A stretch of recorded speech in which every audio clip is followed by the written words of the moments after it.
Salam alaikum wa rahmatullahi wa barakatuhu, frères et sœurs. Daron Fit, j'espère que ça va. C'est quoi le sujet? Alors, le sujet d'aujourd'hui, je sais pas si tu as vu la story, on a dit qu'on allait parler de plusieurs choses. Bihawlillahi tabaraka wa ta'ala. Wa alaykoum salam wa rahmatullahi wa barakatuh. Bilal, je te prendrai après. D'abord, il y a des frères Salam que je vais alaikum. inviter.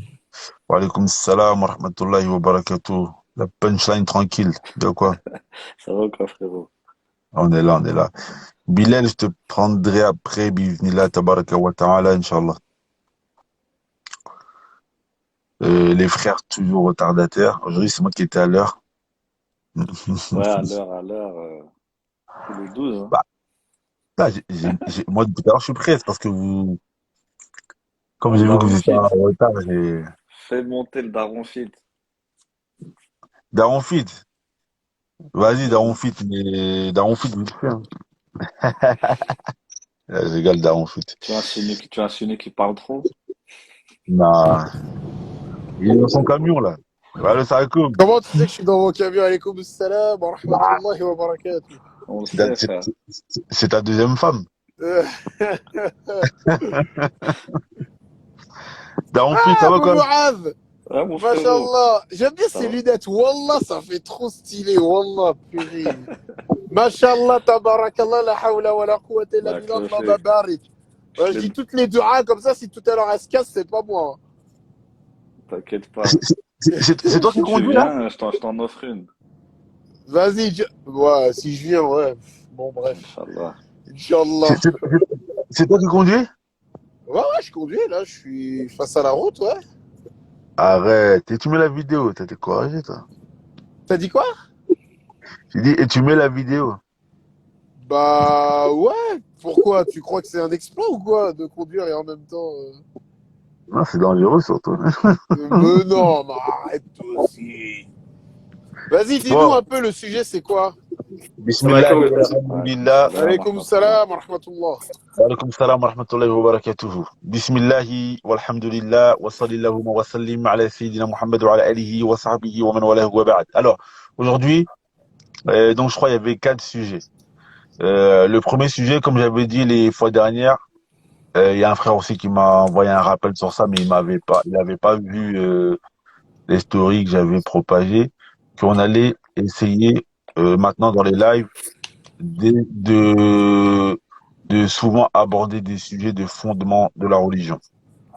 Parce que Bonne on aime initiative. bien, on aime bien parler des sujets qui sont socioculturels, etc. Mais on oublie souvent que la finalité, c'est l'adoration d'Allah Azza wa Jal. Tout ce que les sujets que l'on aborde socioculturellement, c'est pour mieux adorer Allah Azza wa Jal. Donc le premier sujet qu'on va aborder aujourd'hui, c'est Alam ya'lam bi anna Allah yara. Ne sait-il pas qu'Allah Azza wa Jal le voit? On va aborder ça très brièvement, voilà, afin que chacun d'entre nous s'améliore dans sa relation avec Allah Tabaraka wa Ta'ala. Après ça, Inch'Allah, le deuxième sujet que j'avais mis, c'est de parler du Hajj, la cherté du Hajj. Parce que le Hajj, c'est devenu un prix qui est exorbitant. On avoisine les 10 000 euros. C'est très cher. Et moi, j'aimerais savoir, en fait, élucider le problème, savoir à qui profite le crime. À qui profite le crime? Est-ce que c'est l'Arabie Saoudite qui commence à tirer sur les épingles du jeu, ou bien c'est les agences, ou bien je sais pas. Essayer d'avoir un élément de réponse. Troisième sujet, ça aurait été, après je sais pas si on aura le temps de tout aborder, ça aurait été d'aborder, en fait le troisième sujet et le quatrième sujet, ils sont étroitement liés. C'est l'assistanat des musulmans de France face aux aides sociales. Il y a un frère que je connais il a deux restaurants. Et il me dit, il trouve pas de frère pour travailler. Il me dit, il reçoit souvent des demandes d'aide, parce que le frère Machallah, il est bien financièrement.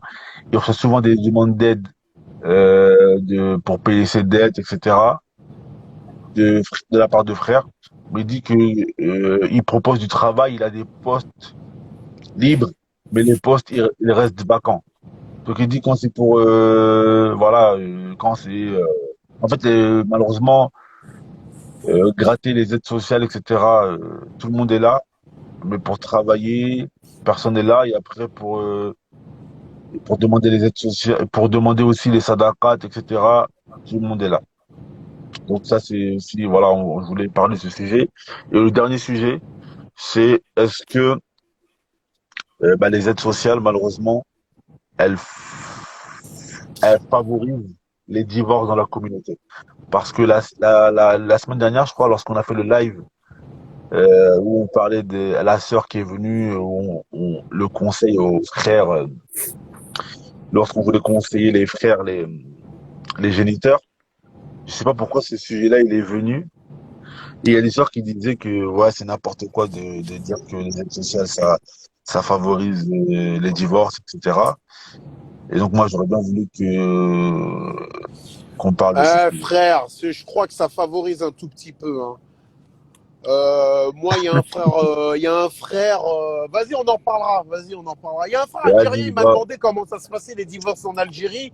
Je te dis franchement, si en Algérie ça se passait en France, il y aurait beaucoup moins de divorces. Hein. Parce que quand une femme algérienne, et bah Abou Mouraz va me le confirmer, elle est divorcée, frère, c'est fini pour elle. Hein. Ouais, Extinction des feux. Hein. Elle est finie, sa vie, elle est foutue, frère. Ah, elle quitte pas exact, leur ouais. mari comme ça. Hein. Vas-y, C'est ben vrai ou pas, Mouraz? Ouais, ouais, c'est vrai, ouais. Ah frère, moi il m'a bien on- raconté, j'ai dit ah ouais, ça les bah femmes, vas-y, les bah sœurs vas-y. ici, elles font trop les malines en fin de compte, tu vois. Toi, t'engages Non, direct, sérieux. tranquille, Non, mais j'ai tranquille, parlé longuement de calme-toi. ça. Non, parce que c'était un sujet, on parlait non, on parlait de ça et tout ça. Après il m'a dit comment ça se passe en Algérie et pour lui, il disait les femmes ici, elles font les malines. J'ai dit bah franchement, il a pas tort hein. Frère, quand la sœur, elle sait dans sa tête que si elle se fait divorcer, elle va quitter son foyer, elle va devoir retourner chez ses parents et qu'elle a aucun revenu et qu'elle a même pas espérance de se remarier même Ibrahim, en seconde. garde tes Ouais, munitions, vas-y, garde bon, tes vas-y. munitions, garde tes munitions. Bon, Parce que je vois vas-y, que ouais. là, t'es venu avec ton gun, il est chargé. Tranquille. Bon, le premier sujet.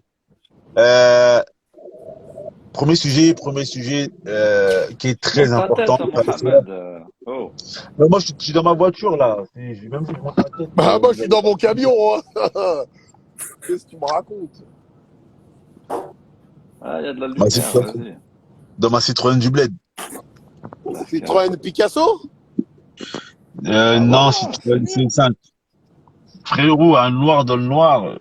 Ah non, tu brilles, tu illumines tout. Barakallahu fik, akid. لحسن ظنك.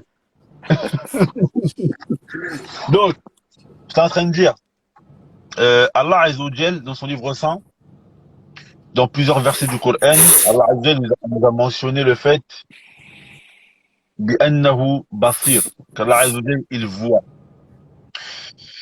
Et ça, c'est une sifette d'Allah Azza wa Jal que l'on connaît tous. Allah Azza wa Jal, il voit. C'est carrément Abu Mu'ad. وهو أعلم بالمراد. Je crois, Abou Boras, tu peux aller faire un tour, tu reviens après? Non, là, ça va encore, là. Ça لا va. أبو معاذ Ah ouais, أبو t'es معاذ sûr? إيه Bah هو oui. هو أعلم بالمراد وأعلم بالمعنى وأعلم Non, بالكيفية. commence pas à rentrer.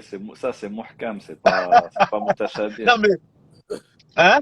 C'est muhkam. Ah, Dans vous cette voulez commencer basir, à wal rentrer dans des haya. débats, Non là. mais Bah oui. non mais là Non, ce toi, que tu je veux dis c'est rentrer dans bon. des débats. Non depuis toute la journée je savais que j'allais titiller dessus. J'ai dit هو أعلم بالكيفية. Bon على كل حال Allah Azza wa Jal il nous voit. De quelle manière هو أعلم بالكيفية Allah Azza wa Jal. Mais على كل حال ça c'est une chose, mes frères et sœurs, que chacun d'entre nous on sait en Ouais, général. On sait tous qu'Allah Azza wa Jal, il nous voit. c'est sûr. Mais combien d'entre nous, au quotidien, on a euh, l'istihdar, on se rappelle cela dans nos faits et gestes. Très peu. Très, très peu. On se rappelle au quotidien qu'Allah Azza wa Jalla nous voit. Et cependant, aujourd'hui, comme je me suis dit que j'allais parler de ce sujet, j'ai un peu essayé d'écouter des rappels pour ce sujet. Et moi, je voudrais faire, avant de vous laisser la parole, on va passer très vite sur le sujet. Moi, je voudrais faire deux rappels. Le premier rappel, c'est mes frères et sœurs, imaginez-vous, vous êtes dans un endroit, je sais pas, vous êtes chez vous, il y a une femme qui vient. Une femme qui vient, c'est une fitna, etc. Elle veut vous appeler au mal. Mais vous savez qu'il y a une caméra et que votre femme, elle peut tomber sur les images. Vous allez essayer de vous contenir le plus possible. Pourquoi? Parce que vous savez qu'il y a en arabe ce que l'on appelle el-muraqaba. Il peut y avoir, et votre femme, elle peut tomber sur les images, etc. Et ben nous, subhanallah, là on a quoi? On a l'istihdar. On se rappelle que, voilà, il y a une caméra, on pourra être vu. Et subhanallah, quand il n'y a pas de caméra, parce qu'en fait on a peur d'être dévoilé. Et il faut savoir que les péchés que l'on fait, ils peuvent être dévoilés soit dans ce bas monde, soit dans l'au-delà. Regardez Tariq Ramadan, subhanallah. Allah Azza wa Jalla, il a dévoilé les péchés qu'il faisait quand il était, les péchés cachés qu'il faisait. Sa femme, elle a su les choses qu'il faisait, etc. Subhanallah.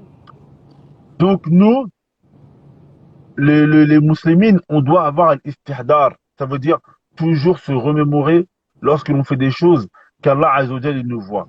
Et la dernière histoire que je voudrais raconter avant de laisser la parole aux frères sur ce sujet, c'est une histoire que j'avais entendue quand je suis rentré dans le dîn, quand j'étais avec les tablirs.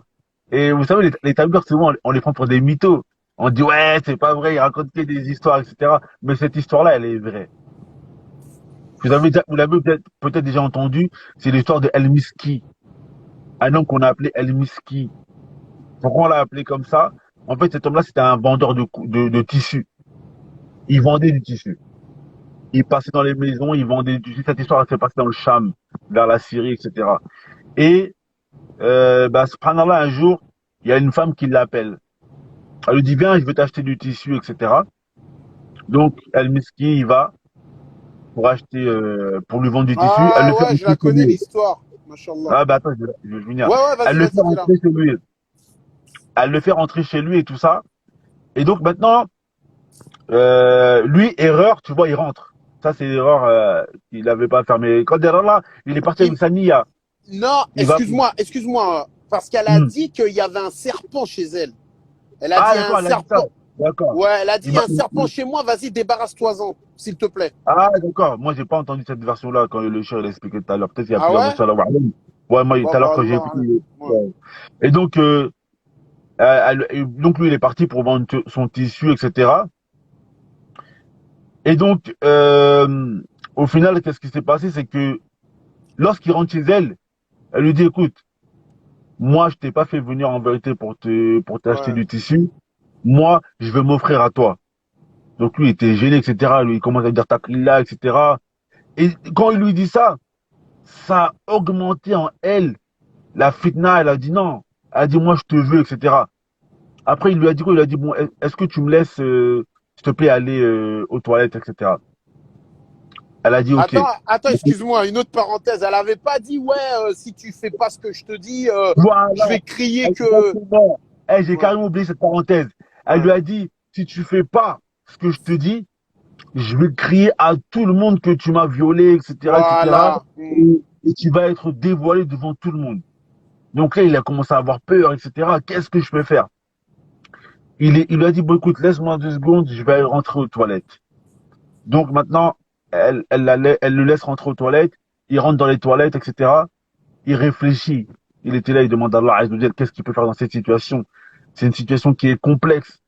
Une femme qui t'invite. Et je rappelle, mes frères et sœurs, que le prophète sallallahu alayhi wa sallam, il a dit, parmi les 7 personnes qu'Allah Azza wa Jal, il va mettre sous l'ombre de son trône le jour où il n'y aura d'autre ombre que la sienne, une personne qu'une femme a invité à faire la fornication et il lui a dit inni akhafullah. Il a dit certes, moi je crains Allah. Et biznillah, cet homme il sera au Yawm al-Qiyamah biiznillah parmi ces 7 personnes. Alors que il rentre dans les toilettes, il est là, il demande à Allah Azza wa Jal que faire. Et akramakumullah, a'azzakumullah, akramakumullah, il a pris des matières fécales et il s'est mis sur lui des matières fécales pour pas tomber dans le haram. Akramakumullah. Il a pris des matières fécales. Aujourd'hui, vous avez vu les porta là et tout ça. Il y en a qui Ouais. mangent ça, il y en a qui mangent ça Ouais. pour avoir de la dunya. Lui, il s'est mis sur lui des matières fécales pour avoir el-akhira, pour avoir l'au-delà. Donc, il s'est mis sur lui des Pour pas avoir matières l'enfer. fécales et il est sorti devant la femme. La femme lui a dit, subhanallah, elle a dit, mais c'est quoi? Elle a dit, t'es mejnoun, t'es fou, sors de chez moi, sors de chez moi. Et il est sorti de chez elle. Et lorsqu'il sort de chez elle, il se dit, mais comment je suis dehors, je sens les excréments, etc. Comment je vais faire, etc. Subhanallah. Il est rentré chez lui. Et subhanallah, il s'est douché, etc. Et lorsqu'il il ressort de chez lui, tout le monde lui dit, mais tu sens l'odeur du musc. Tu sens du musc. Pourquoi tu sens bon? Tout le monde sentait le musc. Et c'est pour ça que les gens l'ont appelé El Miski. El Miski, ça vient du musc. Celui qui sent le musc. Tellement, en fait, Allah Azza wa Jal, il l'a récompensé de cet effort qu'il a fait en faisant que, subhanallah, jusqu'à sa mort, il sentait le musc. Et sur sa tombe, ils ont écrit quoi? Ils ont écrit El Miski, celui qui sent le musc. Subhanallah. Et ça, mes frères et sœurs, c'est l'une des meilleures histoires en tout cas, que moi je connais dans les personnes qui se sont vraiment rappelées, mentionnées dans un moment où ils étaient face à l'adversité, qu'Allah Azza wa Jal les voit. Wallahu ta'ala a'la wa a'lam.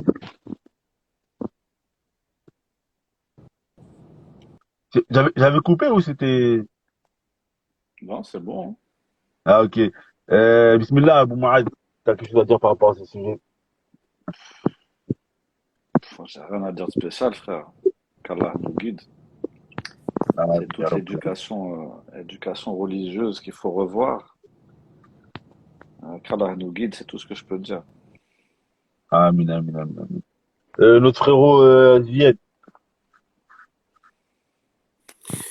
Bah, même chose qu'Abou Malade. Qu'est-ce que tu veux dire qu'est-ce que tu veux dire après ça? Après, après, moi, je suis quelqu'un qui croit pas trop au récit comme ça, tu vois. Si c'est pas quelque chose qui vient, par exemple, de sources vraiment sûres, mais ça peut être ça peut être une source d'inspiration, tu vois, pour ceux qui luttent quotidiennement, t'as vu, face à Omar Dunya, tu vois. Mais ouais, sinon, rien d'autre à ajouter, frère. C'est une leçon de vie, khlas.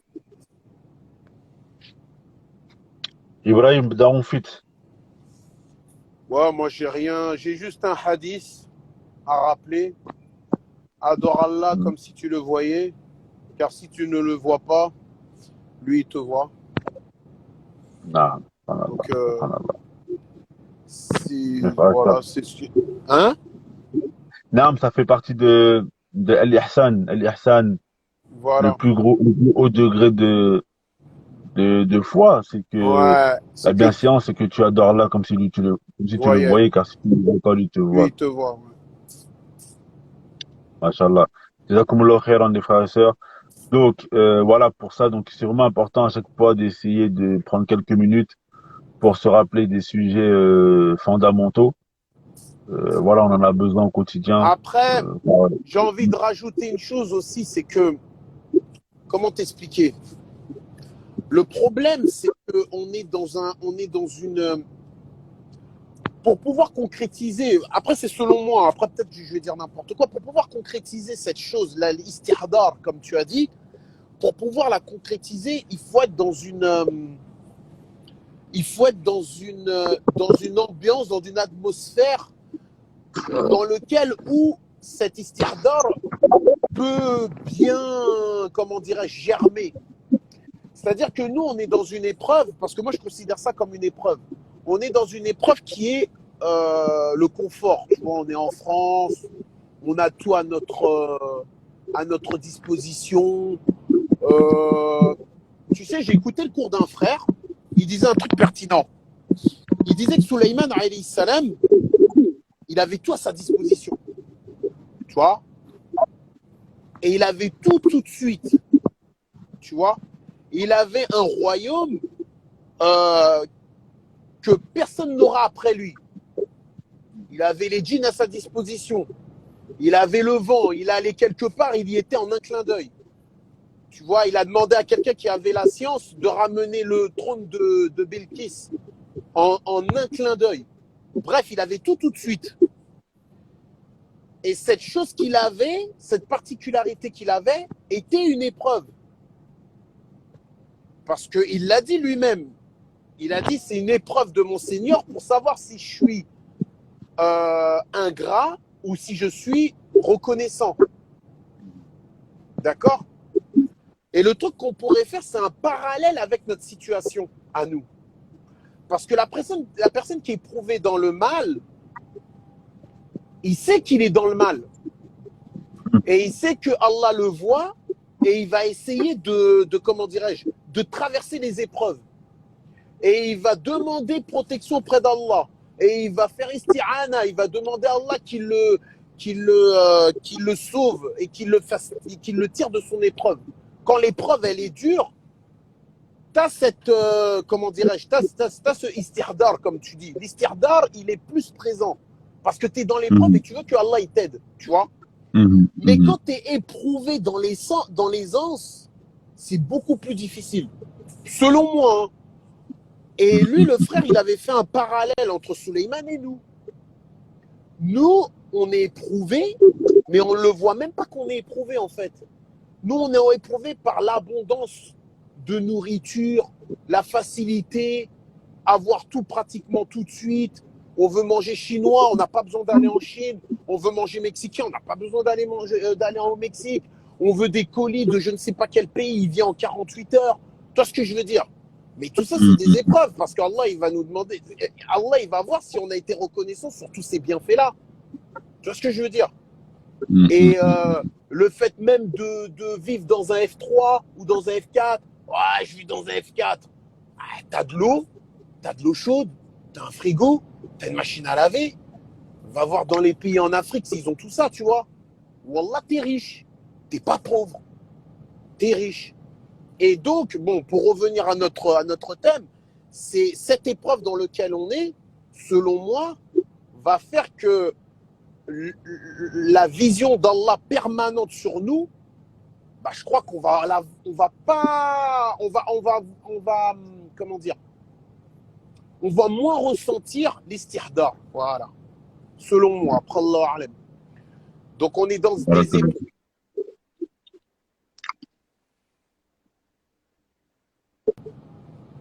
Allahu a'lam.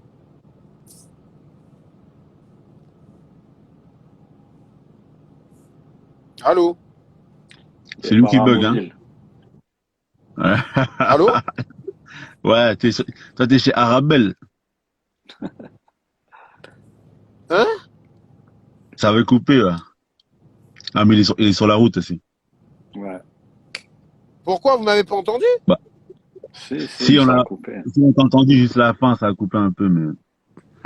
Ouais, voilà. Donc, Barakallahu fik, Akhi Ibrahim, pour ces éclaircissements. Bah, écoute, j'aurais bien aimé entendre Abdallah sur ce sujet, vu que il nous a dit. Abdallah, je sais pas si tu veux monter, vite fait, avant qu'on clôture le sujet de Ziad, ça te dérange pas, je vais prendre vite fait Abdallah. Je crois qu'il va monter vite fait, comme ça on va clôturer ce sujet-là, après je te reprends, Inch'Allah.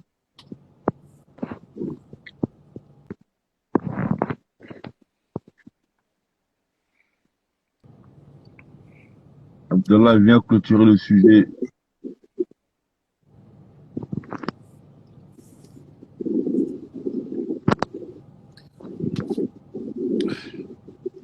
Abdullah le Congolais.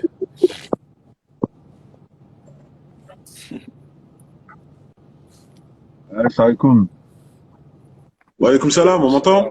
Oui, on t'entend bien. Alaykoum salam wa rahmatullah. On te voit pas, hein? Vous nous Oh, privez tu de sais, vos t'as pas besoin de visages. me voir, hein. T'as pas besoin de me voir, hein. Là, le sujet, c'est que on sache qu'Allah nous voit. Donc, on reste dans le sujet, donc, reste dans le sujet. Vous nous Reste dans privez le sujet, de s'il te vos plaît. visages. T'es bien arrivé? Comment? Vous nous T'es bien punissez, Ouais, vous nous arrivé? alhamdoulilah. privez. Ouais, alhamdoulilah. Pas de problème à la douane, rien du tout? Non, rien, rien. Bah, ils alhamdoulilah. ils t'ont pas dit Am Sheikh, Bakshish, Am. Non, Am ils m'ont Sheikh, pas dit du tout. ils t'ont Bah pas ouais. Moi, dit ils m'ont dit, Am. Après, en plus, je lui ai donné de l'argent, il va prendre cet argent-là pour leur donner après. Non! non, ils ont regardé tous les temps, il a regardé tous les temps pas, il a fait, Anta Moussafir Jaïd Duden. Tu sais, il a commencé à dire des trucs comme ça, c'est tout. ils t'ont pas dit Am. ما عندك حاجة حلوة؟ Non, ما عندك حاجة non, حلوة؟ ils m'ont pas dit ça. Moi, je vais avec une casquette à l'envers, moi, tu vois. Moi, je suis pas, moi, je vais avec une casquette moi, je mets ma casquette à l'envers, tu vois. Tu fais pas Tranquille. le frère Muse. Tu fais pas le frère Muse. Alors, moi, je vais avec ma casquette à l'envers, je t'ai dit. Ah, vas-y, Bismillah, Abdallah, clôture le sujet, Inch'Allah. Bismillahirrahmanirrahim, salatu wassalam ala rasulillah. En fait, le sujet que vous avez évoqué, c'est un sujet tellement profond que ce serait difficile de dire les bons mots. Parce que chacun d'entre nous, on est arrivé à une situation où on a fauté justement quand on est seul on est seul dans dans notre vie, on est seul, il y a personne qui nous voit, tout ça. Chacun d'entre nous, on a fauté et je pense qu'on continuera à fauter. Parce que l'être humain, il est comme ça. Et alhamdoulilah, Allah, par sa miséricorde, il a fait en sorte qu'il aime celui qui pêche et qui se repent. Et ça nous réconforte un petit peu dans la faiblesse, que nous avons. En fait, la chose que le frère Ibrahim, il a dit une très très bonne chose. Il a bien stipulé que l'épreuve dans l'aisance, c'est pas la même que l'épreuve quand t'es dans la difficulté. Parce que quand t'es dans la difficulté, en même temps, ça témoigne que tu crois, mais en même temps, ça témoigne que t'es ingrat. Parce que quand t'es dans la difficulté, t'es très concentré pour demander à Allah subhanahu wa ta'ala. Ah Mais oui, c'est vrai. Mais quand t'es dans l'aisance, Ouais, mais quand tu t'es dans zappes l'aisance, après. Ouais. mais quand t'es dans l'aisance, c'est comme si dans ton subconscient, t'as pas réellement besoin d'Allah subhanahu wa ta'ala. Et ça, c'est Ouais, très grave. wallah, c'est vrai. Ouais. Allah le Ça, mousta'an. c'est très grave. Ben C'est ouais. très grave. Et c'est pour ça que c'est un sujet qui est très, très profond. La chose qui fait que quelqu'un, il va toujours constamment se rappeler qu'Allah le voit, c'est quand tout ce qu'il fait dans sa vie, il y met Allah dedans. Même quand il mange, il y met Allah dedans. Les choses les plus anodines, il arrive à y mettre Allah dedans. Et ça, c'est le meilleur moyen pour que tu te rappelles H24 qu'Allah te voit. Ouais. Même quand tu fais les choses les plus... La personne, elle est là, elle te voit, tu es en train de parler avec elle, mais toi, dans ta tête, quand tu parles avec elle, tu mets à l'esprit, je suis en train de parler avec un frère parce que je suis en train de souder le lien de fraternité. Et je me rappelle que le hadith du prophète, alayhi salatu wassalam, c'est que comme quand le prophète, il a dit, voudrez-vous que je vous donne un moyen d'aller au paradis? Aimez-vous les uns les autres. Donc toi, tu te rappelles cette chose-là. Et donc toi, les choses les plus anodines, à chaque fois, il faut que dans ta tête, toi, tu as des liens. Constamment, quand tu fais quelque chose, faut qu'il y ait un verset qui défile dans ta tête ou un hadith qui défile dans ta tête. Comme ça, à chaque fois que tu feras une action, tu y mets Allah dedans. Et ça, c'est le meilleur moyen pour que toi, tu te rappelles constamment qu'Allah te voit. Ça, c'est le meilleur moyen. Moi, je vois pas, en tout cas, c'est ce que j'ai trouvé comme astuce. Moi, je vous donne l'astuce, ça, c'est comme on dit chez moi, c'est offélé. C'est gratuit. Je vous la donne, l'astuce. Comme ça, je gratte. Mais, pour moi, c'est l'un des seuls moyens. Parce que, comme a dit le frère Ibrahim, il bug, là. Ouais, il bug. Il bug. Donc, je disais, parce que comme il a dit le frère Ibrahim, au fait, tous les éléments de notre vie actuellement, ils sont faits pour que tu te rappelles plus d'Allah, au fait. C'est ça, en fait, le truc. C'est que tout ce qui a été fait actuellement, tous les plaisirs mondains actuels ont été faits pour que tu te rappelles de moins en moins d'Allah, subhanahu wa ta'ala. Alors que tout le système islamique, on reste juste dans les piliers de l'islam, a été fait justement, c'est des outils pour que tu te rappelles constamment Allah, subhanahu wa ta'ala. Pourquoi il y a 5 prières et qu'on te dit les prières à l'heure et que c'est à des heures distinctes? C'est pour que si tu as des oublis, bah, tu te rappelles, par la prière, tu te rappelles Allah, subhanahu wa ta'ala. entre Dhor et la Asr, t'as peut-être oublié, ah, c'est la Asr qui va te rappeler qui va te rappeler qu'il y a ton Seigneur et que tu dois avoir un lien avec lui. Tout le système islamique, il est fait pour que, Ouais. justement, toi, tu puisses te rappeler d'Allah subhanahu wa ta'ala. Et, Même Allah dans le Coran, il dit, الذين يذكرون الله قياما وقعودا وعلى جنوبهم ويتفكرون في خلق السماوات والأرض. En gros, ceux qui mentionnent Allah Azza wa Jal lorsqu'ils sont debout, assis, allongés sur le côté et qui méditent sur la création des cieux et de la terre. il y en a plein, même dans Surat Al-Anfal, dit ma vie, ma dévotion, ma mort. Il y en a plein. Appartiennent à Allah. Il y en a trop. Il y a trop de versets comme ça. Où c'est justement des astuces que Allah subhanahu wa ta'ala, il donne pour que toi, justement, tu te rappelles constamment de lui. Et c'est ça qui va faire que tu auras une certaine honte, une certaine pudeur vis-à-vis de ton Seigneur. Parce que, malheureusement, on manque de pudeur envers notre Seigneur. On manque de pudeur. Qu'Allah nous pardonne. On manque énormément de pudeur envers notre Créateur. Juste le fait de notre rapport quand, par exemple, quelqu'un il cite la parole d'Allah subhanahu wa ta'ala, le fait que quand quelqu'un il cite la parole d'Allah subhanahu wa ta'ala et que toi ça te fait rien, c'est que tu manques de pudeur envers ton Créateur. Le fait que quand on a des machakils entre nous, on a même des conflits entre nous et que quelqu'un il vient, il va te dire ouais frère, Allah il a dit ça et toi ça te fait rien, c'est que tu manques de pudeur envers ton Créateur. C'est que tu manques de pudeur envers ton Créateur. Et tu vas voir que les gens qui ont de la pudeur envers leur Créateur, il peut être énervé comme tu veux. Ça veut dire il a perdu tout contrôle. La seule chose qui apaise sa colère, c'est quand tu cites Allah subhanahu wa ta'ala. Et wallah, je l'ai déjà vu. Je l'ai vu. Des gens que tu vois il a plus contrôle, c'est les nerfs qui parlent. Tu lui cites un verset, flap. C'est bon. Donc, c'est que lui, cette personne-là, elle a forcément un lien minimum avec son Créateur. Là, de temps en temps, c'est bien d'observer les gens. Moi, par exemple, moi, je suis quelqu'un, j'aime beaucoup, beaucoup, beaucoup observer les gens. J'aime beaucoup observer les gens. Pour moi, c'est aussi un enseignement. Ça me permet peut-être d'essayer de prendre certains comme exemple dans les choses auxquelles Allah il leur a donné des acquis. Et d'autres peut-être avec des manquements, moi je me dis, le frère il a du mal sur ça, moi je vais pas essayer de faire la même erreur. Et après on essaie de s'aider mutuellement. Mais moi c'est comme, de toute façon c'est ce qu'a dit Omar ibn al-Khattab, le musulman, le musulman est le miroir et le reflet. Ton frère c'est ton reflet et ton miroir.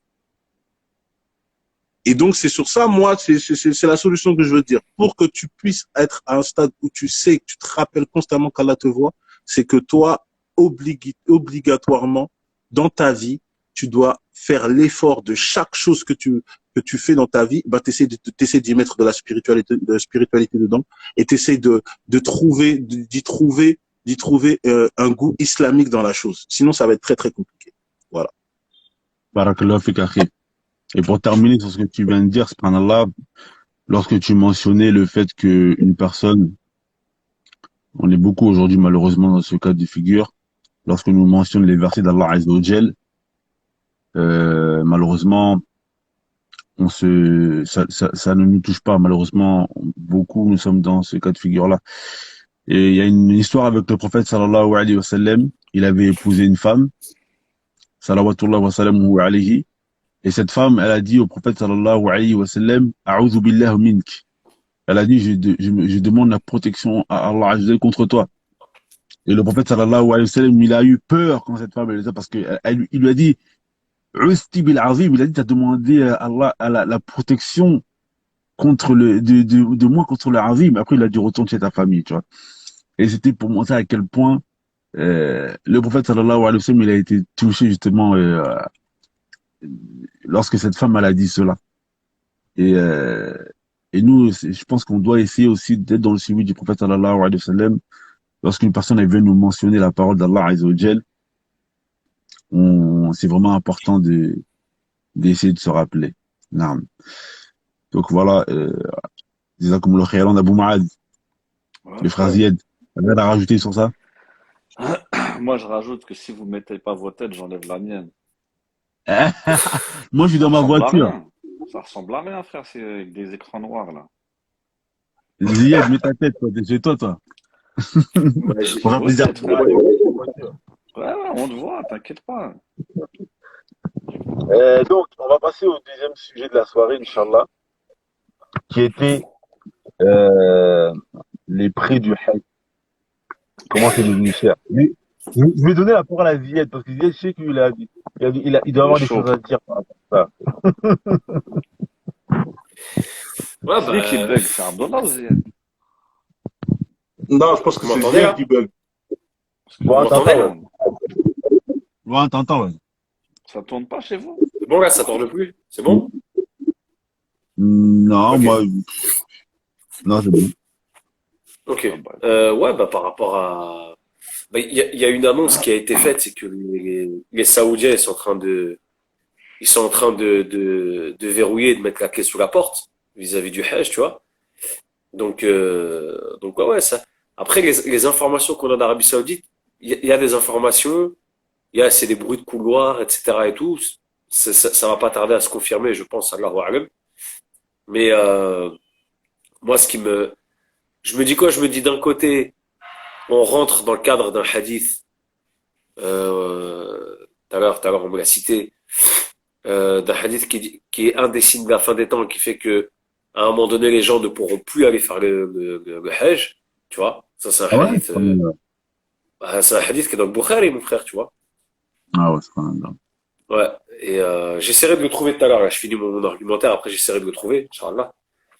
Euh, et le truc, c'est quoi? C'est que il y a, j'y vois aussi un autre, un autre avantage, c'est que tous les businessmen du Hajj, de la Umrah, tu vois, en France, moi je parle en France, hein, je parle pas de je sais pas ce qui se passe à l'extérieur. On va enfin voir des gens chercher, comme disait Abou Mahal la dernière fois, chercher du travail, tu vois, remettre les mains dans le cambouis, peut-être, peut-être retourner faire un CAP carrosserie, je sais pas, dans la Lum, tu vois, peut-être que ces gens-là, ils vont retourner bosser, ils vont arrêter de, ils vont arrêter de faire comment dire, tous les ans c'est le Hajj, tous les ans c'est l'Umrah, tous les ans c'est l'Indonésie, tous Tous les ans les c'est, ans. T'es gentil, toi, frère, tous les ans. Tous les deux, trois frérot, mois, ouais. frérot, non, je te parle du Hajj, le Hajj c'est une fois Ah, par an, tu vois. le Hajj tous les ans, mais la Ouais. Umrah, machin, il y en a, ils sont souvent. Bah oui, tu vois. Donc tout ça, je me dis quoi? Je me dis quelque part, bah après, ça coupe je dis là. pas, alhamdulillah, ça s'arrête pour eux, parce que c'est une ibada quand même, tu vois. Je vais pas dans ce sens-là. Même si Allah Azzawajal, il a pas dit qu'il faut la multiplier à plusieurs reprises. Une seule, c'est suffisant, faqat. Tu vois, après, si tu peux faire plus, bah, alhamdulillah. Mais je me dis quoi? Je me Mais, dis, mais il y a des frères, ils vivent de ça, tu vois, parce que moi, quand j'étais en Arabie Saoudite, j'ai vu pas mal de frères, ils vivent de ça, tu vois, ils vivent du Hajj, ils vivent de la ouais, mais Umrah. tu sais de qui je te T'as aussi pas parle quand mal je dis ça, d'agences. frère. Ouais, toi, tu parles Moi, des stars. voilà, moi, je te parle je parle pas de quelqu'un qui a monté une agence, qui bosse, qui travaille, tu vois ce que je veux dire? Eux, que franchement, si ça arrive, quand même leur facilite, parce qu'il va falloir qu'ils mettent la clé sur la porte, et c'est compliqué. Moi, je te parle pour moi, c'est eux les vrais gratteurs. C'est pas les mecs qui grattent le sujet d'après, qui grattent la cave, tout ça. Frère, c'est des gens qui, quand tu leur donnes l'exemple que tous les prophètes et NBA, ils avaient tous un taf à côté, ils te disent toujours un oui mais. Mais pourquoi tu mets un oui mais? Parce que toi, t'es meilleur que les prophètes, parce que toi, tu vois, t'as une qualification supérieure, t'as reçu des révélations, tu vois. C'est ça qu'il faut nous faire comprendre. Moi, maintenant, le truc, c'est quoi? C'est que je me dis, on est en train de rentrer dans un hadith, un des signes de la fin des temps. Comme j'ai dit, là, je vais essayer de le retrouver. Mais quelque part, le délire va s'arrêter par rapport à beaucoup de personnes. T'as vu, et il y en a eu des histoires, des agences, t'as vu des imams qui se font comment on peut appeler ça, des plus-values énormes sur le Hajj, beaucoup de pèlerins ils se retrouvent en galère, ils arrivent à l'aéroport, ils trouvent personne. Il y en Ouais, a eu plein j'ai vu un reportage, ah il y a ouais, quelques années sur, il y en a eu plein des histoires comme ça, mais escroquerie escroquerie à la Mecque et c'est un tout truc ça. de fou, tu vois. Donc voilà. Après, après voilà, l'Arabie Saoudite, comme tu l'as mis dans une, comment dire, dans une story, ils croient que Medine et Mecca, ça leur appartient. C'est ça le problème. Et ça, c'est dû à quoi? C'est dû à l'acheter des musulmans. C'est dû à, comment ça s'appelle, à notre manque de foi, d'iman, de tawhid, tout ce qu'on veut, tu vois. Et bah, frère, les premiers responsables de ça, c'est nous-mêmes.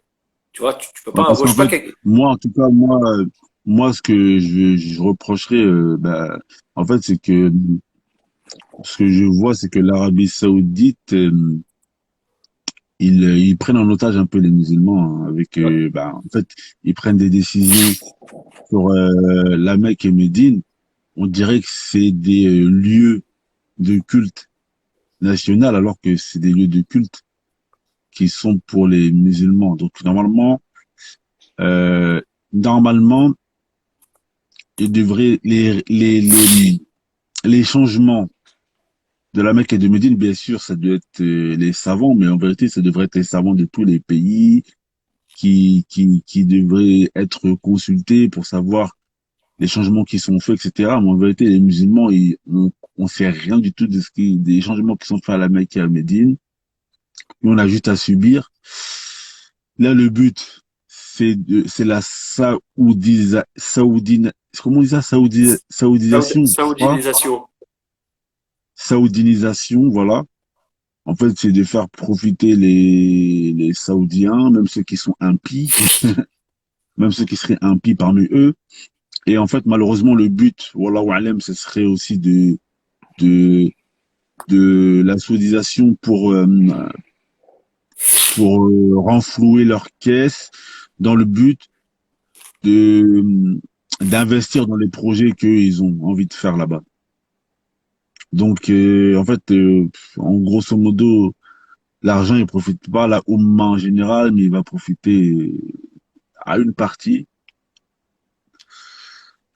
Donc, ah ouais, moi, je suis, moi, je suis anti-famille Saoud, là. Aïe, tu vois, franchement, au bout d'un moment. Voilà, ouais, Alem, tu vois, je sais pas ce que vous Faut pensez. clarifier ton minhaj, akhi. Ah, mon ménage, il est clair. T'es pas Ah, mon clair. ménage, Alors, attends, je suis en train d'essayer de vous retrouver le dis-nous un peu à hadith. quoi Non, tu le fais hadith que penser. tu dis, il est dans Bukhari, effectivement. C'est Ouais. quand on te dit qu'il y aura quelqu'un avec même des grandes gens qui va détruire la Kaaba et en fait, on ne Tu, pourra plus faire le tu Hajj. sais, tu sais, Ça fait partie tu des sais signes pas c'est le d'antisémitisme. numéro, tu sais pas c'est le numéro combien, Abdullah? Non, m'en demande pas trop, m'en demande pas trop. M'en demande pas trop. Je sais pas c'est quel numéro. Attends, faut que je le Mais trouve. Ah, effectivement, bon, il est dans moi, Bukhari. dis-moi un peu toi, qu'est-ce que tu en penses par rapport à tous ces prix-là du Hajj, etc., les informations qu'on entend à droite, à gauche. Bah, ce que j'en pense, c'est que c'est des vampires. C'est tout. C'est-à-dire que c'est des gens qui sont totalement capitalistes. De toute façon, quand tu regardes les frères en France, il n'y a pas besoin de chercher loin pour voir que c'est du capitalisme pur. Ils ont pris tous les codes du capitalisme. Que ce soit le délire de mise en garde pour pas que tu achètes chez l'autre frère, que tu achètes chez moi, le mensonge, la calomnie, etc. Et ensuite, oui, tu peux faire un business, on va dire, en apportant un service, etc. Mais il y a une limite quand même dans l'argent que tu prends. Mm. Je me rappelle, il y a 2, 3 ans ou un truc comme ça, je sais pas si vous vous en rappelez, il y avait une agence qui avait fait un scandale parce que elle avait, euh, elle avait, tu sais, vendu des visas, tout ça, et finalement, ça c'est pas, ils les ont pas eu. Donc les gens ils se sont retrouvés, en fait, ils ont tout payé et ils ont tout payé et ils sont pas allés au Hajj parce qu'en fait, les visas ils sont donnés à des agences agréées et ces agences agréées, ensuite elles donnent à des agences qui sont pas agréées. Tu vois, comme ça ils se prennent pas la tête, tu vois, ils vendent directement et puis les autres c'est ceux qui font le travail, on va dire, tu vois. Et à l'époque, donc là ça a fait un scandale et je me rappelle sur Twitter, tu avais des gens tu sais, qui avaient le mort et ils balançaient plein de choses. Et je me rappelle que Il y en avait un, il avait expliqué comment ça fonctionnait, on va dire, une agence qui fait le Hajj. Et il avait dit que, en fait, si la personne elle veut vendre son agence, elle compte deux Hajj. En gros, le bénéfice de deux Hajj pour calculer combien tu vas vendre ton business, quoi, on va dire. Et c'était un prix de fou. C'était un prix de fou. En fait, l'agence, elle fait son beurre en général sur le Hajj. C'est même pas sur les Umrah, tu vois. C'est sur le Hajj.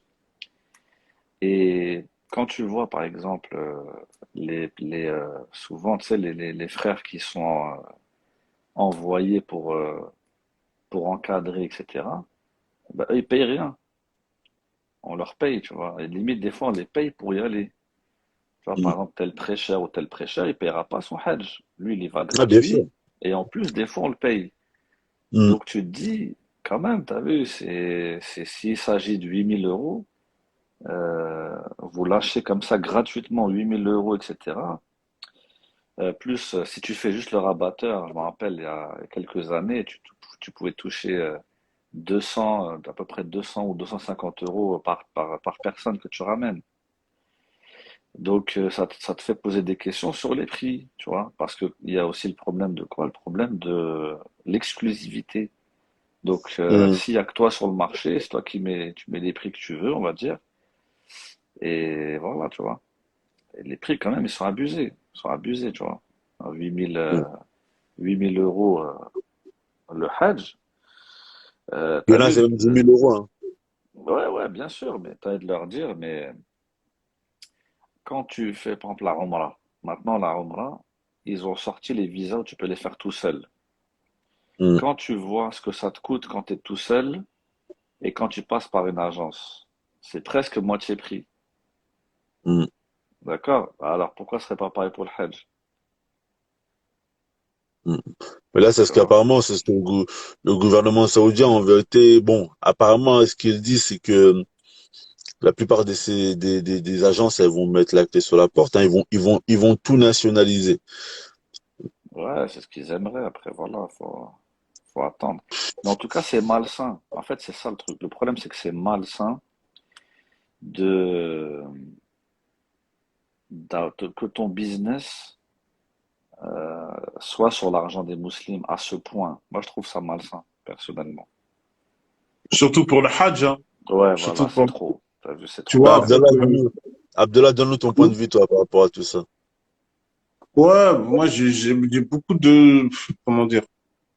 Après, déjà, pour ceux qu'on fait déjà, même qui sont déjà partis à Saoudia pour, peut-être il y a 10 12 ans, allez, même 13 ans. Il y a même 13 ans. Tu vois déjà que Mecca, c'était pas la même chose, tu vois. Avant, il y avait des montagnes, il y avait plein de choses. Tu ressentais que c'était en fait, tu ressentais un coin où, tu es dans un endroit où Historique. ouais, tu t'es dans un endroit historique et t'es dans un endroit où, voilà, tu vois, quand tu prends l'avion, tu dis, je vais à Mecca, tu vois, je vais là-bas, tu mets ta dunya de côté, tu mets ta vie de côté, tu mets tes habitudes de côté pour te concentrer vraiment et voilà, c'est le rendez-vous. C'est le rendez-vous que tu as avec Allah subhanahu wa ta'ala. Là, maintenant, quand tu vas là-bas, qu'Allah pardonne, mais dès que tu sors du périmètre du haram, t'as l'impression que t'es à Dubaï, frère. T'as l'impression que t'es à Dubaï, tu vois. Tu sors du périmètre du haram, frère, voilà, moi, j'y étais en 2019, franchement, voilà, j'ai pas connu comme j'étais avant. Les premières fois que j'étais parti, il y a peut-être, vas-y, 13 ans, 12 13 ans, j'ai vu nettement la Franchement, non, différence. Starfall, franchement, moi, j'étais à Médine, akhi. Franchement, j'ai vu tu vois des femmes fumer à Médine. Ah, Ouais, Tu vois, tu sais, même, regarde, même si on sait les règles, même si on sait les règles on sait que dans le dîn, les règles des habillements, il n'y a pas il y a pas d'habits spécifiques, il y a juste des normes, on est d'accord. Mais avant, par exemple, tu vois, mais là, moi, tu vois, moi, là, tu fais ta waf, tu vois, l'autre, il est en ensemble sportif avec une casquette à l'envers, tu vois. Alors moi, je critique pas, mais je te dis juste l'environnement d'avant. C'est-à-dire que ouais, c'est bah comme oui. si maintenant, avant, il y avait une certaine sacralisation. Ouais, c'est plus voilà, sacré je pensais maintenant. à ça. Ils sont en train de faire perdre la sacralité des lieux saints, en fait. Bah oui, peut-être que oui, c'est vrai, Chétane. il jouait avec certaines personnes, ouais, je suis pas encore prêt, nanana, voilà, tu vois, il disait non, faut que je sois propre à la Mecca, alors que normalement, tu vas justement te laver là-bas, t'es sale, donc tu vas justement te laver. On est d'accord qu'il y avait, Shaitan, il jouait avec les gens sur ce point-là, mais il y avait la sacralisation du culte. Mais là, maintenant, c'est comme si, je sais pas, c'est comme si tu vas à Dubaï, frère. Il y a des gens il y a des gens, voilà, c'est le Ramadan, c'est la période du Ramadan, bah vas-y, je vais à Mecca. Voilà, après le Ramadan, et après quand le Ramadan est fini, vas-y, je vais à Phuket, tu vois. En fait, c'est ça le problème. Le problème, et le problème, c'est que toutes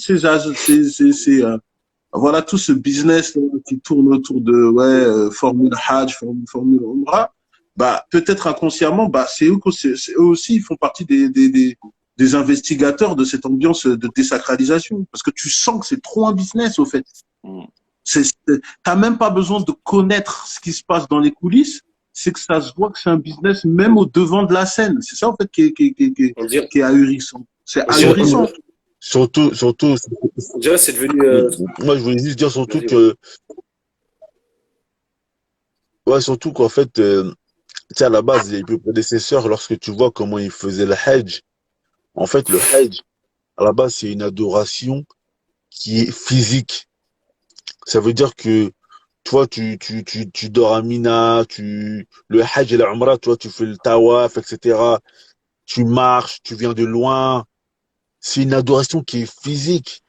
Surtout que, À la ouais, c'est pour base, ça que même si on va ramener, on va pas rentrer dans, ouais, bid'a ou pas bid'a, là, n'est pas la question, mais celui qui revenait du Hajj, il avait un mérite. Pourquoi? Parce que c'est un sacrifice qu'il a fait. C'est pour ça même que les Awam, ils disaient, ouais, Haji ou ça, oh, la Hajja. ouais, Pourquoi? ouais.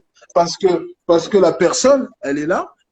T'imagines, toi, t'es au fin fond du Gabon, et tu viens, t'embrasses ton épouse, t'embrasses tes enfants, et tu dis, je veux faire le Hajj. Tu sais même pas quand tu vas revenir. Avant, tu savais même pas quand tu vas. Tu meurs. Tu vas traverser des pays, tu traverses des endroits, tu vas à l'aventure pour ton Seigneur. Et quand tu reviens, mais c'est normal qu'après les gens, ils ont dit, ah, lui, il est vraiment parti pour Allah, subhanahu wa ta'ala. Tu vois, il y avait ce Ouais. mérite-là. Et quand toi, t'es là-bas, t'arrives là-bas, bah, frère, t'as fait 1 mois et demi, 2 mois de voyage. Tu crois que tu vas perdre ton temps à faire de la bala là-bas? Tu vas pas perdre Ouais. ton temps, frère. Tu vas savourer les moindres instants parce que tu sais les difficultés que tu as eues pour pouvoir être là-bas. Donc, tu vois, et cette chose-là, elle est plus d'actualité et peut-être, et je dis bien peut-être, hein, ça c'est mon avis, c'est mon ressenti, c'est dans l'ordre du ressenti, c'est pas un hukm, ne me dites pas que je fais le fatwa, mais peut-être, c'est ce qui fait que là-bas on ressent moins on ressent moins le spirituel, on ressent moins C'est le sûr. religieux, tu Mais vois. C'est ça. c'est c'est devenu un centre commercial, malheureusement, autour du haram. Tu vois pas les gens comment ils sont dans les centres commerciaux. Tu sais, les gens, tu sais, les gens, ils se draguent même dans les centres commerciaux. Pour dire à quel point que, tu vois, les gens, ils ne ressentent plus ce côté, la sacralité de ce lieu. C'est que tu vois, t'as des gens, ils vont dans les centres commerciaux pour aller draguer, tu vois, ils passent plus de temps dans les centres commerciaux, dans les cafés, dans les trucs Moi, une fois, je suis parti pendant Ramadan. Je crois que il y avait peut-être la Coupe d'Afrique où il y avait, je sais plus c'était Ah, quoi. Frère, ils rentrent dans un hôtel, ils sont en train de fumer et regarder des matchs de foot. Ouais, mais moi, c'est pire. Frérot, moi, c'est pire. Tu vois tu vois la grande tour, là où il y a l'horloge, là. En Hmm. face, là, qui est juste en face du haram. Ouais, Il y avait un, voilà, il y avait un, ça s'appelle. ouais, il y avait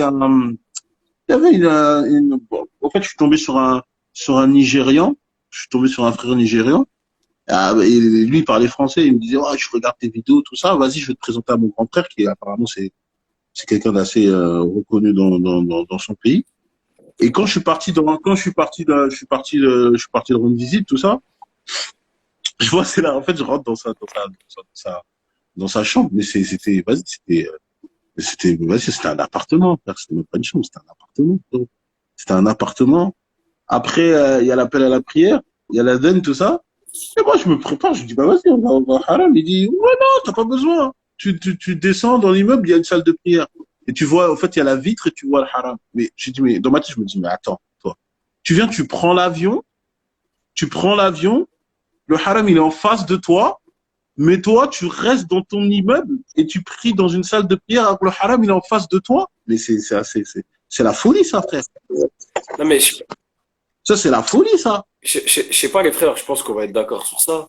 Subhanallah, j'ai l'impression que c'est plus devenu un truc, on va dire, touristique avec des agences. Alors, regardez, ici, vous avez la grande horloge. Là, vous avez, tu vois, C'est presque ça, là, hein. vous avez la Kaaba, la pierre noire. Il faut essayer de s'en approcher Ouais, un c'est ça, hein. maximum, tu vois.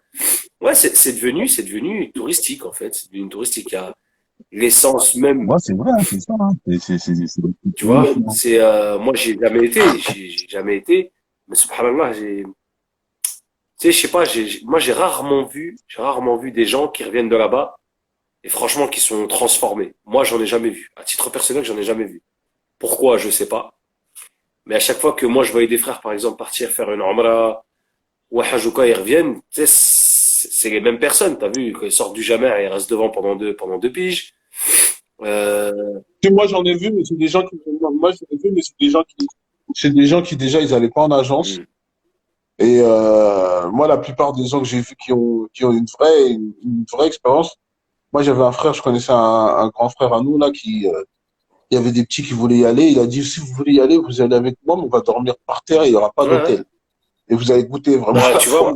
Tu vois tu vois, Et ils sont mon grand partis. frère. Et ils sont partis Hmm. là-bas. Ils sont partis là-bas. Et quand ils sont revenus, eux-mêmes, ils ont dit, hein, ils m'ont dit, voilà, heureusement, on a fait ça avec lui. On n'aurait même pas goûté, on n'aurait même pas eu cette Ouais. saveur-là. Le fait qu'on dorme au haram, le truc, qu'on essaie de se débrouiller pour se laver, tout ça. Hmm. Et le frère, en même temps, il lui expliquait comment ça se passait à l'époque des salafs, tout ça. Eux, ils ont compris, c'est une éducation, Hmm. en fait, tu vois. C'est une éducation, c'est tu laisses ton confort pour t'adonner à l'acte d'adoration. Mais là, quand tu vois, tout est fait là-bas, tout est fait pour que pour que ce soit en vérité, Moi, en une fait, fatigue. t'as signé ouais, en fait, t'as signé acte de présence, c'est tout. Même le Safa Tu wa viens, Marwa, tu maintenant, veux c'est, là-bas, tu fais ton petit signe du tawhid devant, tu prends en photo, un petit Ouais, selfie, en fait, t'as signé. Tu vois, c'est juste t'as c'est ce signé. que j'allais dire. même Safa wa Marwa, Et avant, le truc, c'est quoi? c'était physique, mais maintenant, c'est Et le truc, c'est quoi? C'est que c'est devenu aussi folklorique parce qu'on a beaucoup de voilà, les stars d'internet, les influenceurs, les machins, les ceci, les cela, ils ont souillé ces endroits-là. Ce qui fait que, tu vois, par exemple, le fait que leur vie à ces gens-là, c'est un divertissement, eh ben, les gens qui les suivent se disent que bah, je vais aller à Mecca comme lui pour me divertir, tu vois. Alors que eux, c'est juste un business, et c'est un attrape-nigo, tu vois, c'est pour attraper les musulmans, parce que tu sais très bien que les musulmans en France, et malheureusement, l'immense majorité, c'est des dire teubés, que t'es tu musulman, vois, c'est des teubés, ils dire que fonctionnent à t'es l'émotion, tu musulman, vois.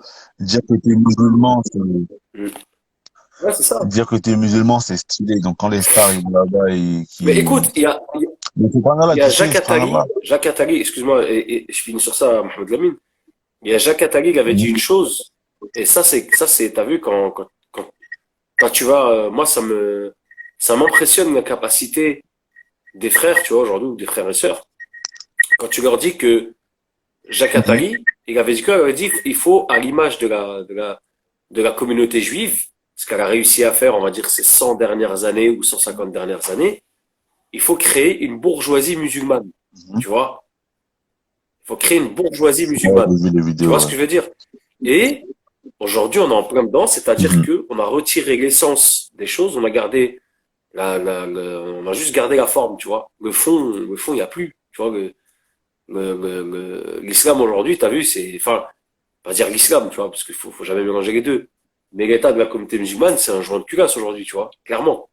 C'est, c'est l'embrayage et la kéblo, tu vois, voilà, il a collé le truc. Mais c'est une réalité, malheureusement, c'est devenu du folklore, tu vois, pour l'immense majorité. C'est devenu un titre pour certains, genre j'ai fait le Hajj, aujourd'hui je suis intouchable. C'est devenu, tu vois, je sais pas, moi je l'ai jamais fait, mais je te dis la vérité. Quand tu vois comment c'est fait aujourd'hui et les moyens d'y aller, franchement, je te dis la vérité, j'ai des sous aujourd'hui, je m'abstiens d'y aller pour le moment, frère. C'est purement touristique, frérot. Non mais sérieux. Ouais. Moi j'ai mon Là, frère. franchement, 10 000 euros, Frérot, frère, franchement, mais 10 frérot, 000 j'ai mon euros, frère là. à l'époque. Écoute, je vais t'expliquer un truc. En 2002, je crois que c'était 2001 2002. Parce que moi, j'ai un de mes grands frères, c'était un vagabond à l'époque, tu vois. Eh, il est parti, il a payé juste 900 balles aller-retour, tu vois, les billets. Et il est parti avec slip chaussettes, tu vois. Il a fait son hajj, je sais pas comment il est rentré. Il va falloir qu'il m'explique certaines choses. Je sais pas comment il est rentré, il a fait son hajj et il est rentré. Voilà. Peut-être que, je sais pas, quelqu'un l'a Après, réceptionné en à la 2002, frontière, j'en sais c'était rien. en 2002, vas-y. Ouais, 2001, 2002, je sais plus trop, tu vois. En Hmm. 2002. Ouais, mais de toute façon, il y a 15 ans, c'était vers les 3 000 euros. Il y a pas longtemps, c'était encore trois Ouais, mille c'est euros, ça. 4 000 euros, tu vois. Donc, c'est pas étonnant. Et il Mais y a moi, même 10 ans, il y a même 12, 13, il y a même 15 ans, c'était même 1500. 1500, tu partais, tu arrives en Jordanie, tu prends le bus de Jordanie Voilà. jusqu'à Mecca, tu fais ton C'est ce hajj, qu'il hein. avait C'était fait. 1500. Je crois que c'est ce qu'il avait fait. Je crois qu'il a pris même je crois qu'il est arrivé au Yémen.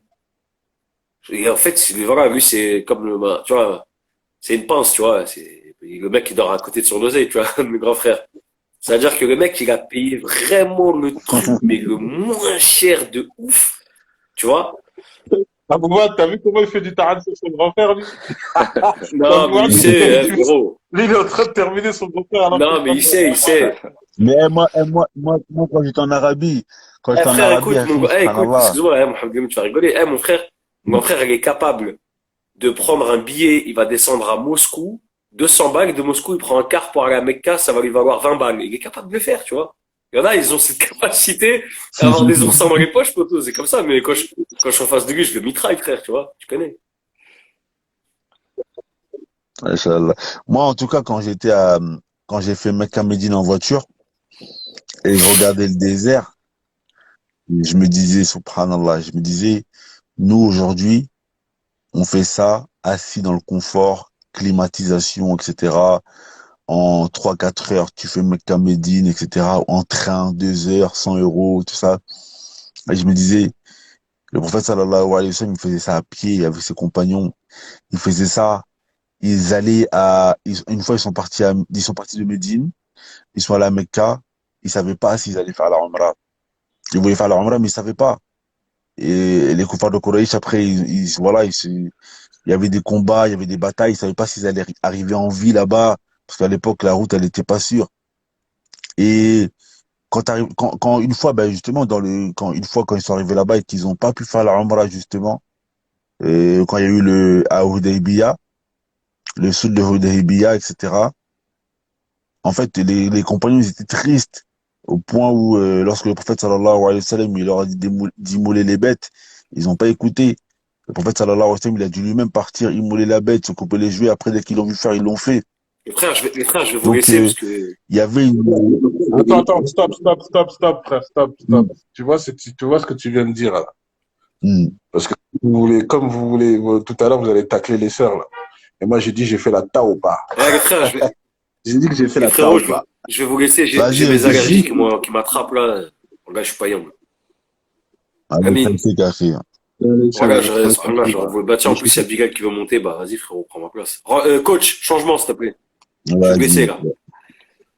Vas-y, Vas-y, frère, salam vas-y, alaikum. frérot. Je te disais, Ah, d'accord. par rapport à ce que tu viens de citer, quand le prophète, alayhi sallam, il voulait pas, ils ont immolé les bêtes. En fait, le hadith, il faut bien expliquer qu'à la base, quand il voulait pas, le prophète, alayhi sallam, il est parti se plaindre Il, chez l'une de il, ses épouses. il est parti. Salama. Voilà, Salama. il est parti voir Salama, il a dit, ils vont pas m'écouter. Attends, Abdallah, reste là. Déjà, laisse-moi te passer un grand salam. Déjà, ça fait trop longtemps, mon frère, tu m'as manqué. C'est gentil. Ouais, ça va, ça va, mon frère, tu vas bien? Ça va, Ouais. alhamdoulilah, ça va. Alhamdoulilah, ça fait plaisir de t'entendre qu'Allah te préserve, en tout Amin, cas. amin. Et ton rappel tout à l'heure, magnifique, Ouais, on essaye. magnifique. Je te disais, au fait, Salama, le prophète, alayhi sallam, il a dit, il ne m'écoute pas. Et Salama, elle a suggéré au prophète, alayhi sallam, elle a dit, fais-le, et eux, ils vont forcément te suivre. Et donc, ça prouve quoi? Ça prouve bien que, en fait, la finesse et la subtilité féminine, elle a aussi son importance dans la vie d'un homme.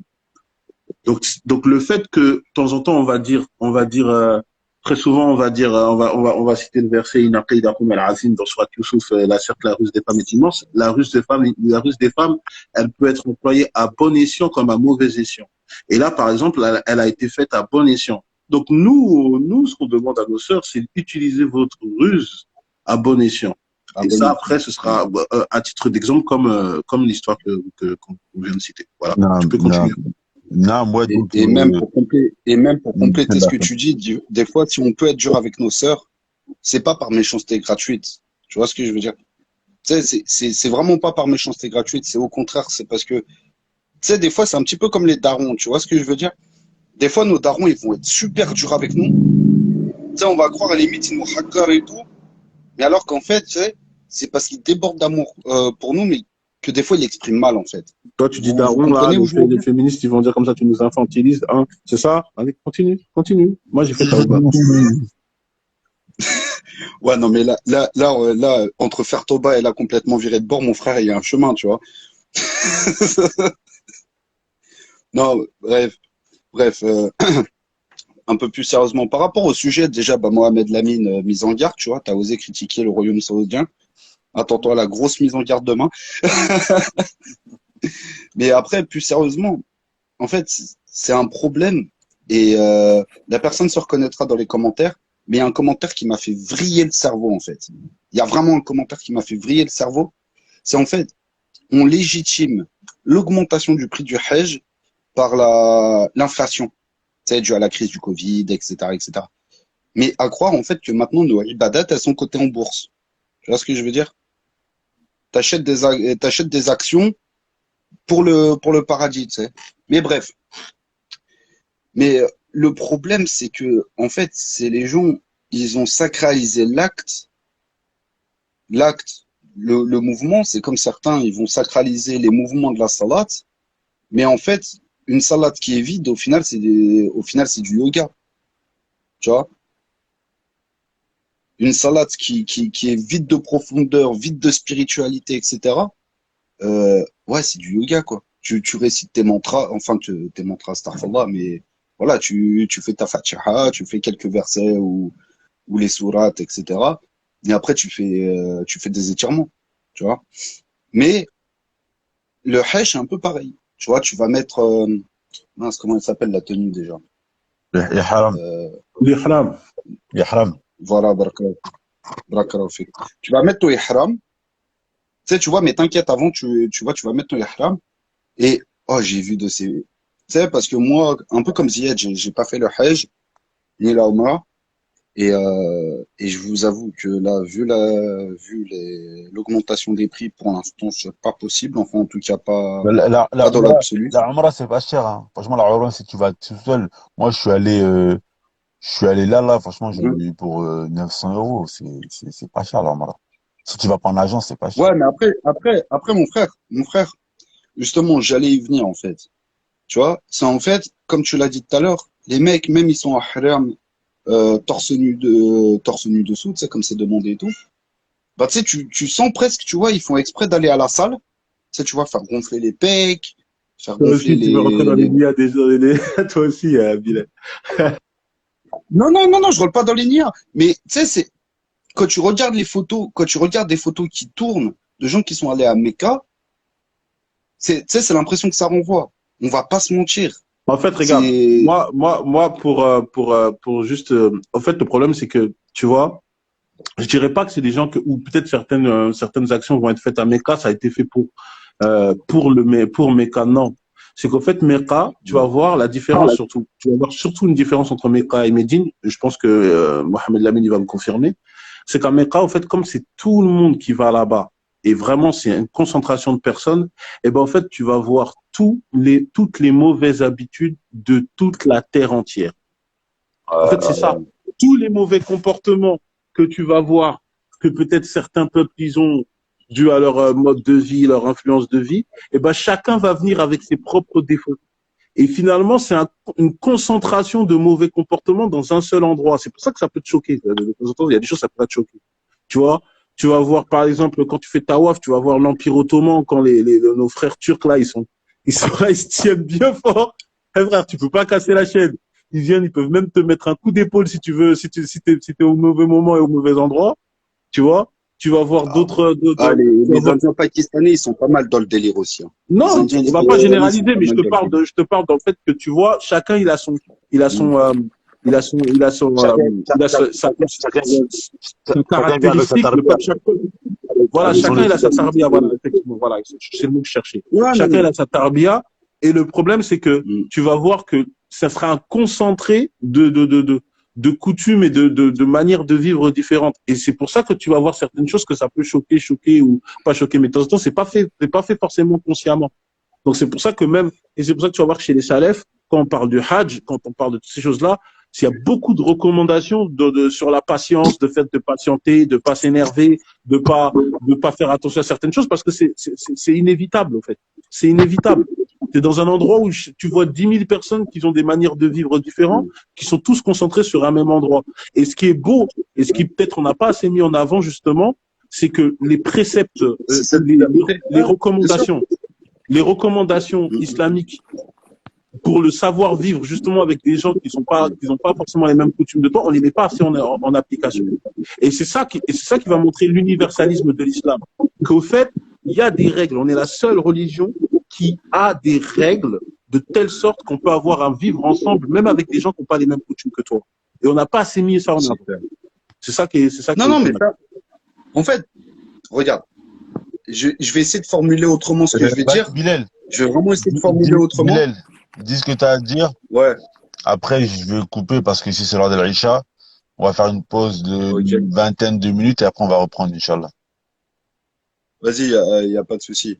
En gros, mais histoire d'aller vite, en fait, le problème aujourd'hui, c'est pas tant le mélange des cultures, etc. C'est ce que vous aviez dit tout à l'heure, c'est que tu as une hyper capitalisation c'est pour ça que j'ai fait le parallèle avec la prière vide de spiritualité, c'est que tu as une hyper capitalisation de cette ibadat qui est en train d'augmenter de plus en plus et que en fait, par exemple, quand on parlait tout à l'heure tu sais, de la Umrah entre guillemets organisée type visite touristique, c'est à la limite, moi dans le fond ça me dérange pas, mais il faut le faire de manière intelligente. C'est à la limite, tu fais le parallèle entre la sira du prophète sallallahu alayhi wa sallam et un peu des différents lieux que tu peux visiter. Tu vois, vu qu'après souvent on va souvent après les gens qui font la Hajj ou la Umrah, ils vont à Médine et tout, tu peux faire, tu sais, un peu des parallèles comme ça, tu vois. Mais le problème c'est que maintenant il y a un frère, il y est allé il y a pas longtemps, tu vois. C'était avant le Covid. Mais il dit, et pareil, un truc organisé et tout, il dit, mais la première fois qu'il avait fait, c'était une Omra. Et justement, tu avais un peu, tu sais, ce truc-là, où tu avais, bah, tu sais, un peu des conférences, des petits trucs, tu sais, mais toujours un peu orienté sur le din. Maintenant, tu sais, en dehors des horaires de salat et tout, tu vas organiser visite des centres commerciaux, visite des quartiers où ça consomme, visite des restos, des nanani. Et tu sais, ça se perd petit à petit ce côté, même si tu as un truc organisé avec, entre guillemets, type visite touristique, tu, tu peux avoir une intelligence dans ta manière de faire que tu as de moins en moins. Tu vois ce que je veux dire? Et maintenant, c'est pas la première fois que je vois des gens, ils font souvent les anciens. Ils font le Hajj ou la Umrah, et tu sais, ils ramènent des souvenirs. Tu vois, ils vont acheter un petit kamis, un petit sejda, un petit sabha, tu vois. Et ça, il y a, même avant que je rentre dans l'islam, j'en entendais jamais parler de ça. Tu vois, je le voyais pas. Maintenant, t'as ton souvenir du Hajj. C'est surtout ça qu'il faut mettre en avant, c'est vraiment cette capitalisation et où justement, au-delà de la crise sanitaire qu'il y a eu, qui a fait un gros frein, voire un arrêt total euh, des pèlerinages. Pourquoi je dis des pèlerinages? Parce que voilà. Mais et au-delà aussi de un peu la crise financière qui commence à arriver entre bah, justement l'après-Covid, la crise ukrainienne, etc. Au-delà de ça, c'est que les mœurs changent et la vision des ibadat, elle change. Tu vois, et c'est ça, moi, à la limite, qui va plus me déranger que réellement en soi, le côté un peu, tu vas payer cher parce que tu as un truc organisé et que les gens, parce que tu vas payer, un truc organisé, ils veulent te mettre entre guillemets un minimum bien. Là, je parle pour les gens honnêtes. Je parle pas forcément pour les gens tu sais, qui profitent et tout, qui font des faux somras et tout, parce que c'est arrivé. Hein. Pareil, je peux en raconter des vertes et des pas mûres à ce niveau-là. Mais bref, je vais m'arrêter là vu que c'est l'heure de la richa chez Ouais, toi. Inch'Allah, Comme ça, on va aller faire salat, Inch'Allah. Et juste, moi, je vais terminer justement sur le propos que je racontais avant. Pour terminer, c'était que quand j'étais entre Mecca et Médine, et lorsque je voyais le désert, je voyais la chaleur, et je me dis donc à l'époque, le prophète sallallahu alayhi wa sallam et les compagnons, euh, et tous les gens, ils partaient de loin, ils marchaient, tout ça, et aujourd'hui, on a la chance de pouvoir faire pourquoi je sais pas si c'est une chance, mais en fait, on fait ces adorations-là, le voyage entre Mecca et Médine, on le fait sous climatisation, etc. Et j'ai l'impression qu'en fait, on ne ressent plus le sacrifice, en fait, de ce voyage. On ne ressent plus le sacrifice de l'adoration, comme eux, ils pouvaient le ressentir avant. Et je me rappelle quand on était au Yémen, l'une des choses qui était bien quand on était au Yémen, c'est qu'en fait, quand tu t'apprends ta science dans la difficulté, c'est quelque chose qui te marque. Lorsque tu fais certaines adorations qui étaient dans la difficulté, dans la peur, etc., c'est quelque chose qui te marque. Lorsque tu fais ta hijra et que, voilà, c'est compliqué, etc., c'est des moments dans ta vie qui te marquent et tu donnes de la sacralité à la chose. Et aujourd'hui, malheureusement, comme on le disait tout à l'heure, le Hajj et l'Umrah, tout a été trop facilité, c'est devenu super bling bling. Il n'y a plus la même sacralité qu'avant. C'est pour ça que les gens, ils y vont, c'est mécanique, quoi. On prend l'avion, ouais, demain, je suis à Mecca, oh, je fais le Hajj et l'Umrah, et 3 jours après, je repars. Mais voilà, on n'a pas, les gens, ils ne sont pas imprégnés du voyage qu'ils ont fait. Donc, voilà ce que je voulais dire. Frères et sœurs, Inch'Allah, euh, et même les gouverneurs ne facilitent pas assez la chose.